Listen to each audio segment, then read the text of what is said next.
Nathalie, assise au fond de sa classe de CE1, écoute sa maîtresse avec attention. Autour d'elle, les enfants suivent, lisant facilement les mots affichés au tableau. Nathalie, cependant, sent son cœur battre plus fort à chaque mot que sa maîtresse pointe. Les lettres B et D dansent devant ses yeux, s'inversant capricieusement. Malgré ses efforts, elle ne peut saisir le fil de l'histoire comme le font ses camarades. La séance de lecture devient une épreuve, semant en elle les premières graines du doute et de l'isolement. Nathalie se tient devant une étagère de la bibliothèque, tenant un livre illustré entre ses mains. Les images la captivent, mais les mots sous elle se tordent et tournent, refusant de rester en place. Chaque tentative de déchiffrage est comme essayer de saisir un poisson glissant dans l'eau. Elle cligne des yeux, espérant un miracle qui ferait cesser cette danse folle des lettres. À côté, un enfant lit à voix haute, fluidement, rappelant à Nathalie son propre combat silencieux. La classe est calme, concentrée sur l'activité d'écriture. Nathalie regarde son cahier, les lignes vides l'attendent. Dans son esprit, les mots sont clairs, mais lorsqu'elle les transcrit, ils se transforment. Les lettres se mélangent, créant un code indéchiffrable. Chaque mot écrit est une victoire et une défaite, révélant l'ampleur du gouffre qui la sépare de ses camarades. Elle lutte, se bat avec chaque syllabe, mais la page reste un témoignage de son tumulte intérieur. Le professeur de Nathalie, un observateur attentif, a remarqué ses luttes. Avec une patience infinie, il l'encourage, valorisant chaque petit progrès. Il perçoit la lumière dans ses yeux, le potentiel étouffé par la confusion des lettres. Ce soutien devient le phare dans le brouillard pour Nathalie, lui montrant qu'elle n'est pas seule dans ce voyage. La réunion avec les parents de Nathalie est cruciale. Le professeur, armé de bienveillance et de connaissance, parle d'une possible dyslexie. Les mots prononcés avec soin ouvrent un chemin vers la compréhension et l'action. Les parents, initialement anxieux, sentent une lueur d'espoir. Le diagnostic de dyslexie, loin d'être une sentence, devient le début d'une nouvelle stratégie pour soutenir Nathalie. L'orthophoniste confirme la dyslexie.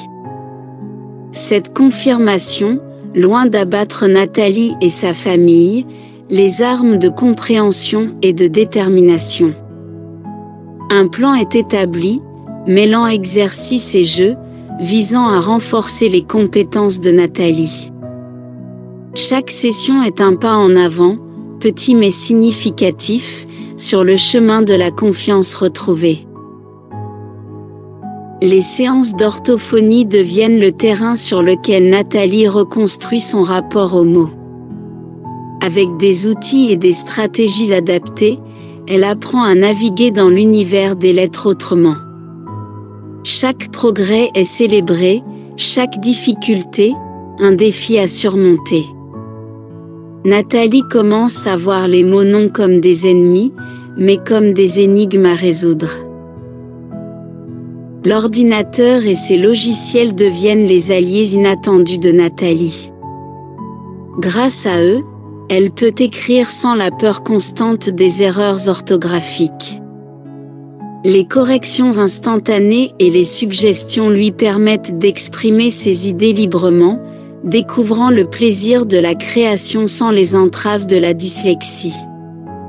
Ce nouveau monde numérique lui ouvre des horizons insoupçonnés, lui donnant les moyens de poursuivre ses rêves sans limite.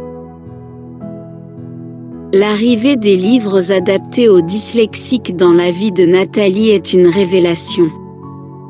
Les pages, imprimées avec des couleurs pour différencier les syllabes, transforme sa relation avec la lecture.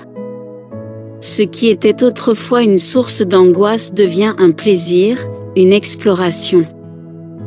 Chaque livre fini est une victoire, un trophée qui s'ajoute à sa collection grandissante. La lecture, désormais accessible, devient une fenêtre ouverte sur des univers infinis, enrichissant son imagination et sa confiance en elle. Les années ont passé, et avec elles, Nathalie a grandi, fortifiée par ses expériences. La lecture et l'écriture ne sont plus des obstacles insurmontables. Elle a appris à vivre avec sa dyslexie, à l'accepter comme une partie de qui elle est, sans la laisser définir ses capacités. Ses succès académiques, bien que durement gagnés, sont la preuve que la persévérance et le bon soutien peuvent vaincre les défis les plus intimidants. Au lycée, Nathalie découvre un talent et une passion pour les sciences. Son approche unique de la résolution de problèmes, façonnée par ses années de lutte contre la dyslexie, devient un atout. Ses enseignants et ses pairs reconnaissent son potentiel, la soutenant dans sa quête de connaissances. Les épreuves du passé deviennent les fondations sur lesquelles elle bâtit son avenir. La remise des diplômes du secondaire est un moment de célébration pour Nathalie. Elle se tient fière, consciente du chemin parcouru, des obstacles surmontés. Son diplôme en main, elle n'est pas seulement un symbole de ses réalisations académiques, mais aussi de sa victoire personnelle sur la dyslexie. Elle quitte l'école secondaire non pas comme une victime de ses circonstances, mais comme une battante prête à embrasser l'avenir. L'université apporte son lot de défis, mais Nathalie les affronte avec la force et la sagesse acquises au fil des ans. Les stratégies d'apprentissage et les technologies d'assistance sont désormais des outils familiers qu'elle utilise pour naviguer dans ce nouveau monde académique.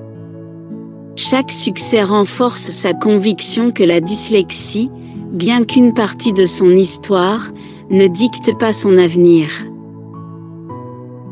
Adulte, Nathalie excelle dans sa carrière choisie, brisant les stéréotypes sur la dyslexie. Ses collègues admirent sa persévérance, sa créativité et son approche unique des problèmes. Son histoire est un témoignage vivant que la dyslexie n'est pas une barrière à la réussite, mais un chemin différent vers l'excellence. Nathalie partage avec un groupe d'enfants et leurs parents les histoires inspirantes de célèbres dyslexiques. Elle évoque Steven Spielberg, qui a réalisé ses rêves cinématographiques malgré une découverte tardive de sa dyslexie, et Agatha Christie, qui a écrit des chefs-d'œuvre littéraires malgré ses difficultés avec l'orthographe. Nathalie souligne que ces histoires prouvent que la dyslexie n'est pas un obstacle insurmontable, mais peut être le début d'un voyage unique vers la découverte de ses véritables capacités. Nathalie termine sur une note positive, encourageant chaque enfant à voir la dyslexie non pas comme une limitation, mais comme une part de leur parcours unique. Elle rappelle que des personnalités comme Albert Einstein et Walt Disney ont utilisé leurs défis pour enrichir leur travail. Votre perspective unique est votre plus grande force, dit-elle, encourageant les enfants à poursuivre leurs rêves avec persévérance et créativité.